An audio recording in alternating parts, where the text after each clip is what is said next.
வாணியம்பாடி அருகே அறுந்து விழுந்த மின்சார ஒயரை மிதித்த பள்ளி மாணவி பலியானார்.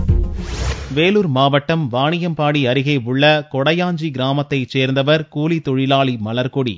இவரது மகள் ஞானசௌந்தரி அம்பலூர் அரசு மேல்நிலைப் பள்ளியில் 9ஆம் வகுப்பு படித்து வந்தார். பள்ளி முடித்துவிட்டு சேவியர் என்பவருக்கு சொந்தமான தென்னந்தோப்பு வழியாக ஞானசௌந்தரி வீடு திரும்பிக் கொண்டிருந்தார். அங்கு அறுந்து விழுந்து கிடந்த மின்சார ஒயரை கவனிக்காமல் மிதித்ததால் மாணவி ஞானசௌந்தரி சம்பவ இடத்திலேயே பலியானார். ஆடு மேய்க்கு போக சொல்ல அவங்க அம்மா மேய்ச்சிருந்தாங்க.